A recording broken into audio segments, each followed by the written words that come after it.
은산맥 뒤에 있는 풀의 바다는 여러 날이 걸려야 도착할 수 있을 만큼 상아탑에서 멀리 떨어져 있었다.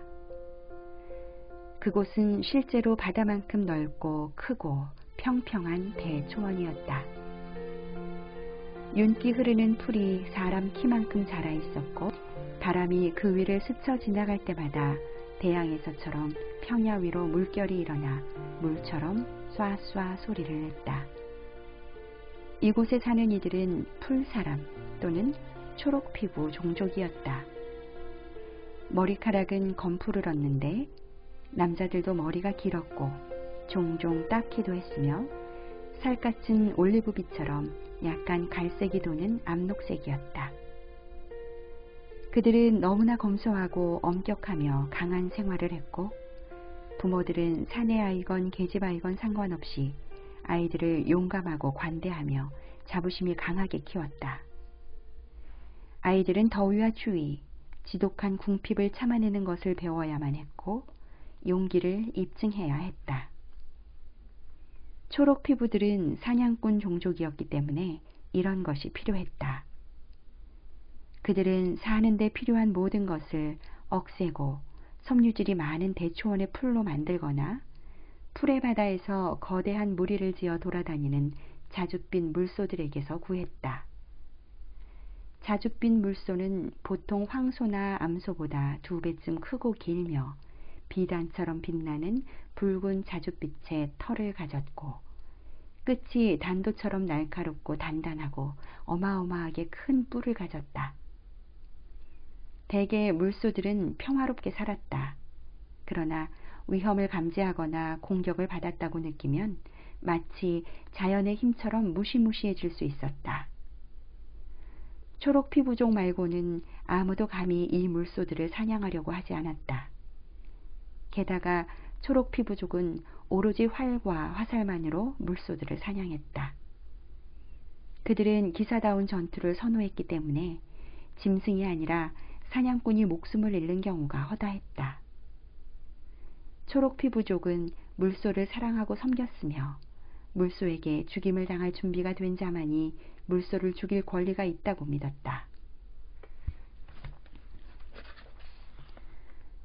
아직 이곳에는 어린 여왕의 병과 환상세계 전체를 위기로 몰아넣은 재앙에 대한 소식이 알려지지 않았다. 초록 피부족이 사는 천막촌으로 여행객이 들른 지도 아주 오래되었다. 풀은 예전보다 더 기름지게 자랐다. 낮에는 햇볕이 쨍쨍했고 밤에는 별들이 가득했다. 모든 것이 좋아 보였다. 그러던 어느 날 흰 머리카락에 나이든 검은 켄타우로스 하나가 천막촌에 나타났다.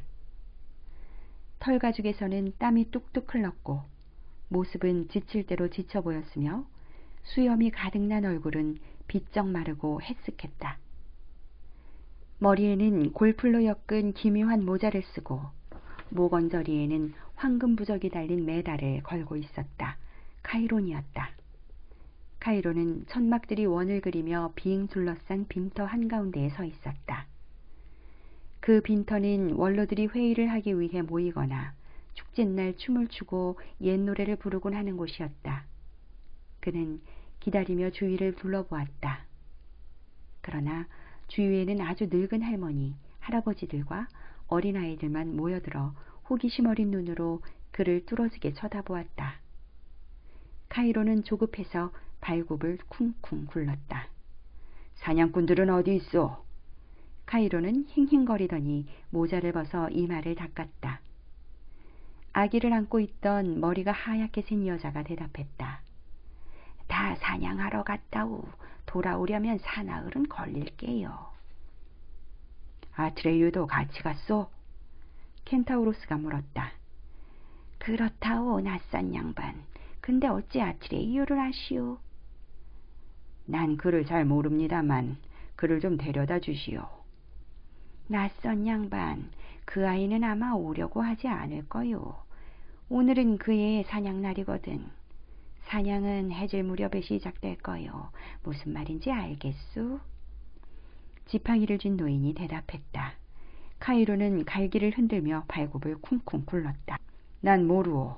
그런 건 중요하지 않소. 아트레이유에겐 이제 더 중요한 일이 있어요.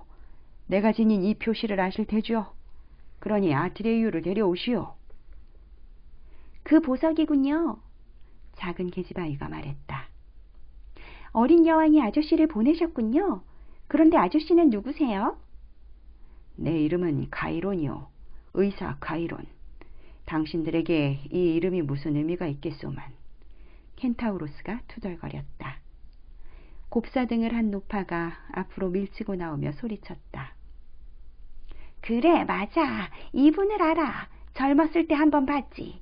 환상세계 전체에서 제일 유명하고 위대한 의사이시지. 카이로는 노파에게 고개를 끄덕였다. 고맙습니다, 부인. 카이론이 말했다. 그러면 이제 누가 좀 호의를 베풀어 그 아트레이유를 데려와 주겠소? 급하단 말이오. 어린 여왕의 목숨이 걸린 일이오. 제가 갔다 올게요. 5살이나 6살쯤 되어 보이는 계집아이가 소리쳤다. 아이는 뛰어갔고 잠시 후에 천막 사이로 그 애가 안장도 얹지 않은 채 말을 타고 떠나는 모습이 보였다. 참, 이제 됐군. 카이로는 중얼거렸다. 그러고는 의식을 잃고 쓰러졌다. 카이론이 다시 정신을 차렸을 때 주위가 온통 어두웠기 때문에 처음에는 자기가 어디에 있는지 알지 못했다. 얼마 후에야 넓은 천막 안, 폭신한 털가죽 이불 위에 누워있다는 걸 차츰 깨달았다. 밤인 것 같았고 천막 문 사이로 깜빡거리는 불빛이 어른거리며 비쳤다. 아이고 조상님, 도대체 얼마 동안이나 여기 누워있던 거지? 일어나려고 애쓰며 카이로는 중얼거렸다. 머리 하나가 천막 문틈으로 들여다보고선 쓱 없어지더니 누군가 말하는 소리가 들려왔다. 깨어난 것 같아. 천막 문이 옆으로 젖혀지더니 10살쯤 되어 보이는 사내아이가 들어왔다. 아이는 부드러운 물소가죽으로 만든 긴 바지와 장화 차림이었다. 위에는 아무것도 입지 않았고 단지 물소털로 짠 듯한 바닥까지 내려오는 붉은 자주색 망토를 어깨에 걸치고 있었다. 검푸르고 긴 머리카락은 뒤통수에 가죽끈으로 묶여 있었다. 올리브빛이 도는 이마와 단순한 흰색 장식이 몇 개 그려진 뺨, 아이의 검은 눈이 노여움으로 가득 차서 침입자를 노려보았지만 그 외에는 달리 감정의 움직임을 알아차릴 수 없었다. 무슨 일이시죠, 낯선 아저씨? 아이가 물었다. 왜 내 천막에 들어온 거예요? 왜 내 사냥을 방해했어요? 오늘 내가 그 커다란 물소를 죽였더라면... 날 부르러 왔을 때 난 벌써 활시위를 겨누고 있었단 말이에요. 그랬다면 난 내일이면 사냥꾼이 되었을 텐데. 이제 또 꼬박 한 해를 기다려야 한다고요. 도대체 뭐 때문에? 늙은 켄타우로스는 당황하여 아이를 바라보았다. 그럼 네가 바로 아트레이유냐? 켄타우로스가 마침내 물었다. 그래요, 낯선 아저씨. 혹시 다른 사람, 그러니까 같은 이름을 가진 어른이나 노련한 사냥꾼은 없단 말이냐? 없어요. 아트레이유는 바로 나고 다른 사람은 없어. 늙은 카이로는 바닥에 주저앉더니 가쁜 숨을 몰아쉬었다. 어린애잖아. 어린 사내아이. 어린 여왕의 결정을 도무지 이해할 수 없군. 아트레이유는 입을 다문 채 꼼짝도 하지 않고 기다렸다. 미안하다, 아트레이유. 흥분을 겨우 가라앉힌 카이론이 말했다. 너를 모욕할 생각은 아니었단다. 하지만 너무 뜻밖이라서 그만. 솔직히 말하자면 난 제정신이 아니란다. 뭘 생각해야 할지 이젠 더 이상 모르겠구나. 어린 여왕이 자기가 뭘 원하는지 정말로 알고 너 같은 어린아이를 선택했는지 진정 의심스럽구나. 환장할 노릇이다. 만약 여왕이 일부러 그랬더라면... 카이로는 격렬하게 머리를 흔들고 외쳤다. 아니야, 아니야. 누구한테 나를 보냈는지 여왕이 알았더라면 너한테 자신이 내린 임무를 전달하는 걸 한마디로 거절했을 거야. 거절했을 거라고. 무슨 임무인데요? 아트레이유가 물었다. 엄청난 거다. 카이론이 불만에 가득 차서 소리쳤다. 그 임무를 완수하는 것은 아주 위대하고 경험 많은 영웅조차도 아마 불가능할 일일 테지. 그러니 너한테는 여왕은 아무도 모르는 어떤 것을 찾아오라고 미지의 세계로 널 보내는 거다. 누구도 너를 도와줄 수 없고 누구도 너에게 충고해 줄 수 없으며 너한테 무슨 일이 일어날지 누구도 예측할 수 없다. 그리고 넌 임무를 받아들일 건지 아닌지 당장 결정해야 한다. 지금 이 자리에서. 더 이상 낭비할 시간이 없단다. 난 너를 만나기 위해 열흘 밤낮을 거의 쉬지 않고 달려왔어. 그런데 이제는 여기 도착하지 못했더라면 하고 바랄 지경이다. 난 너무 늙었고 힘이 다 빠져버렸어. 물 한 모금만 주겠니? 아트레이유는 신선한 샘물 한 동이를 가져왔다. 켄타우로스는 한참 동안 물을 들이켜더니 수염을 닦고 조금 침착하게 말했다. 아, 고맙다. 시원하구나. 이제 기분이 나아졌어. 잘 들어봐라, 아트레이유. 임무를 꼭 받아들일 필요는 없단다. 어린 여왕은 너에게 그걸 맡기는 거지 명령을 내리는 게 절대 아니야. 내가 여왕에게 사정을 설명하면 여왕은 다른 사람을 찾아낼 거다.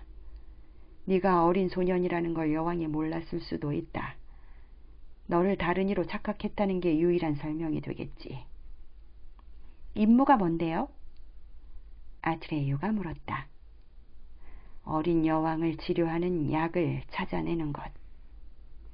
늙은 켄타우로스가 대답했다. 그리고 환상세계를 구하는 것. 여왕이 편찮으신가요? 아트레이유가 놀라서 물었다. 카이로는 여왕의 상태며 환상세계 전역에서 온 사자들이 보고한 내용을 말해주기 시작했다. 아트레이유는 계속 질문을 해댔고 카이로는 할 수 있는 한 자세히 대답해 주었다. 이야기는 밤이 깊도록 계속 이어졌다. 아트레이유가 환상세계에 닥친 재앙을 더 자세히 알게 될수록 처음엔 그렇게 무표정하던 얼굴에 동요의 빛이 점점 더 뚜렷하게 퍼졌다. 난 아무것도 모르고 있었어. 마침내 아트레이유가 핏기 없는 입술로 중얼거렸다. 카이로는 무성한 하얀 눈썹 아래로 소년을 진지하면서도 걱정스럽게 바라보았다. 이제 너도 일이 어떻게 돌아가고 있는지 알겠지. 그리고 내가 너를 보았을 때 왜 당황했는지 이제는 아마 이해할 거다. 하지만 어린 여왕은 네 이름을 거명하셨다. 가서 아트레이유를 찾아오게 라고 여왕은 내게 말씀하셨어. 난 전적으로 그를 믿어 라고 말씀하셨지.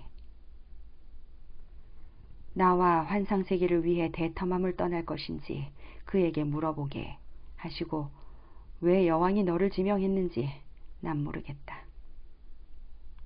아마 너같이 어린 소년만이 이 불가능한 과제를 풀 수 있나 보지. 난 잘 모르겠고 너한테 충고를 해줄 수도 없구나. 아트레이유는 고개를 숙이고 입을 다문 채 앉아 있었다. 그는 사냥보다 훨씬 더 큰 시험이 이제 자기에게 부과된 것을 깨달았다. 아주 위대한 사냥꾼과 최고의 길잡이조차 통과하기 힘든 것이니. 더구나 아트레이유에게는 너무나 어려운 시험이었다. 자, 하겠니? 늙은 켄타우로스가 나지막하게 물었다. 아트레이유는 고개를 들고 카이론을 뚫어지게 보았다. 할래요. 아트레이유는 단호하게 말했다. 카이론은 천천히 고개를 끄덕이더니 목에서 황금빛 부적이 달린 메달을 벗어서 아트레이유의 목에 걸어주었다. 아우린이 너에게 큰 힘을 줄 거다. 카이론이 엄숙하게 말했다. 하지만 너는 이 힘을 사용해서는 안 된다. 어린 여왕도 이 힘을 사용한 적이 한 번도 없어. 아우리는 너를 보호해주고 이끌어줄 거다. 무엇을 보더라도 절대로 간섭하지 말아야 한다. 이 순간부터 네 자신의 생각은 중요하지 않기 때문이다. 그러니 너는 무기 없이 떠나야 한다. 무슨 일이 일어나거든 그냥 내버려 두어라. 어린 여왕 앞에서는 모든 것이 똑같은 것처럼 너도 악한 것이든 선한 것이든 아름다운 것이든 추한 것이든 어리석은 것이든 지혜로운 것이든 상관없이 전부 똑같이 여겨야 한다. 너는 그저 찾고 물어볼 수 있을 뿐이지 자신의 생각에 따라 판단해서는 안 되는 거란다. 절대로 잊지 마라, 아트레이유. 아우린. 아트레이유는 경외감에 차서 되풀이했다. 내가 이 보석에 부끄럽지 않다는 걸 증명하고 말 거야. 언제 떠나야 되죠? 당장. 카이론이 대답했다. 너의 대탐험이 얼마나 오래 걸릴지 아무도 모른다. 한시가 급할 수도 있고. 가서 부모님과 형제들에게 작별 인사를 해라. 난 아무도 없어요. 아트레이유가 대답했다. 부모님은 두 분 다 내가 태어난 지 얼마 지나지 않아 물소에게 당했어요. 누가 너를 키웠니? 모든 여자들과 남자들이 함께. 그래서 사람들이 나를 아트레이유라고 부르는 거예요. 위대한 언어로 모두의 아들이라는 뜻이거든요. 바스티안만큼 이 뜻을 잘 이해할 수 있는 사람은 없을 것이다. 비록 바스티안의 아버지는 살아계시지만 아트레이유는 아버지도 어머니도 안 계셨다. 그 대신 아트레이유는 모든 남자와 여자들이 함께 키웠고 그래서 모두의 아들이었지만 반면 바스티안에게는 전혀 아무도 없었다. 그렇다. 바스티안은 누구의 아들도 아니었다. 그런데도 바스티안은 이런 식으로나마 아트레이유와 뭔가 공통점이 있어서 기뻤다. 그걸 빼고는 안타깝게도 아트레이유와 그다지 비슷한 점이 없으니까 말이다. 용기와 결단력도 없고 외모도 비슷하지 않았다. 그렇지만 바스티안도 아트레이유와 함께 어디로 가는지 어디서 끝날지 모르는 대탐험을 떠나고 있었다. 그렇다면 작별 인사를 하지 않고 떠나는 게 낫겠구나. 난 남아서 다른 사람들에게 모든 걸 설명해 주겠다. 늙은 켄타우로스가 말했다. 아트레이유의 얼굴이 굳어졌다. 어디서 시작해야 해요? 아트레이유가 물었다. 어디든지, 어디에서나. 카이론이 대답했다. 이제부터 너 혼자다. 누구도 너에게 충고해 줄 수 없어. 그리고 대탐험이 끝날 때까지 그럴 것이다. 어떻게 끝나든지 상관없이 말이다. 아트레이유는 고개를 끄덕였다. 잘 있어요, 카이론. 잘 가거라, 아트레이유. 그리고 행운을 빈다. 아트레이유는 돌아서서 천막을 막 나가려고 했다. 그때 카이론이 다시 한번 아트레이유를 불러세웠다. 그들이 마주보고 섰을 때 카이론은 아트레이유의 어깨에다 양손을 얹고 존경이 가득한 미소를 띠고서 아트레이유의 눈을 들여다보며 천천히 말했다. 이제 이해가 될 것 같기도 하구나. 어린 여왕이 왜 너를 지명했는지, 아트레이유. 아트레이유는 고개를 약간 숙이더니 곧 재빨리 밖으로 나갔다. 천막 앞에는 그의 말 아르탁스가 서 있었다. 녀석은 얼룩무늬가 있었고 야생마처럼 덩치가 작았다. 두 다리는 굵고 짧았지만 아르탁스는 주변에서 가장 빠르고 인내심이 강한 경주마였다. 말에는 아트레이유가 사냥에서 돌아왔던 그대로 안장과 곱비가 채워져 있었다. 아트락스, 아트레이유가 속삭이며 말의 목을 두드렸다. 우린 떠나야 해. 아주 멀리 떠나야 해. 우리가 돌아올 수 있을지 또 언제쯤 돌아올지 아무도 몰라. 작은 말은 고개를 끄덕이며 조용히 힝힝거렸다. 알았어요, 주인님. 녀석이 대답했다. 그런데 사냥은 어떻게 되는 거죠? 우리는 훨씬 더 큰 사냥을 떠나는 거야.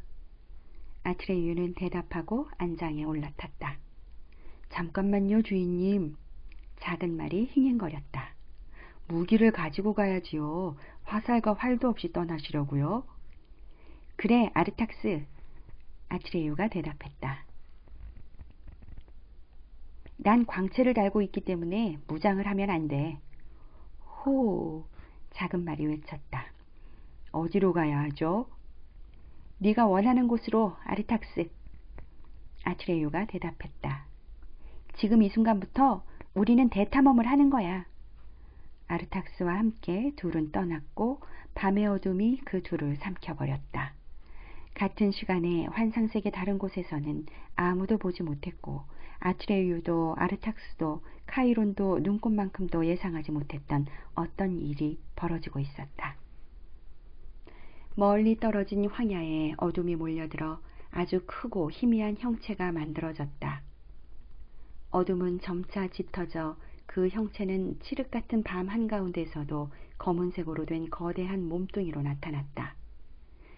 윤곽이 뚜렷하지는 않았지만 네 발로 딛고 서 있었고 크고 덥수룩한 머리에 달린 눈에는 초록 불꽃이 장렬했다. 이제 녀석은 주둥이를 공중에 높이 올리고 냄새를 맡았다. 그렇게 제법 오래 서 있었다. 그러고는 찾던 냄새를 발견했는지 목구멍에서 나지막하고 승리에 가득 찬 신음소리가 울려나왔다. 놈은 뛰기 시작했다. 소리 없이 길게 도약하면서. 그림자 생물은 별도 없는 밤을 뚫고 서둘러 나아갔다. 탑시계가 11시를 쳤다. 이제 제법 긴 쉬는 시간이 시작되었다. 복도에서 운동장으로 뛰어내려가는 아이들의 떠드는 소리가 위층으로 울려 퍼졌다. 여전히 책상 다리로 체조 매트 위에 앉아있던 바스티아는 발이 저렸다. 여하튼 바스티아는 인디언이 아니었으니까. 바스티아는 일어나서 가방에서 간식용 빵과 사과를 꺼내와 창고 안을 잠시 왔다 갔다 했다. 발이 찌릿찌릿하더니 서서히 감각이 되살아났다. 그런 다음 바스티아는 뜀틀 위에 기어 올라가 마치 말을 타듯이 그 위에 앉았다. 바스티아는 자기가 아르탁스를 타고 밤을 달리는 아트레유라고 상상해 보았다. 그러고는 작은 말의 목 위로 엎드렸다. 이랴! 바스티아는 소리쳤다. 달려라 아르탁스! 이랴 이랴! 그러다 제풀에 깜짝 놀랐다. 그렇게 큰 소리를 지르다니 너무나 조심성이 없었다. 누가 듣기라도 했다면 어쩌지? 바스티아는 잠시 기다렸다가 귀를 기울였다.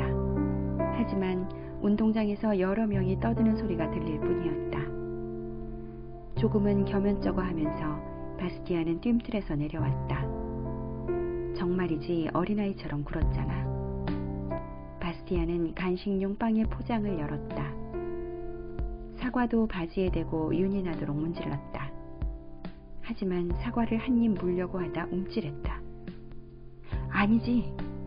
바스티안이 큰 소리로 혼잣말을 했다.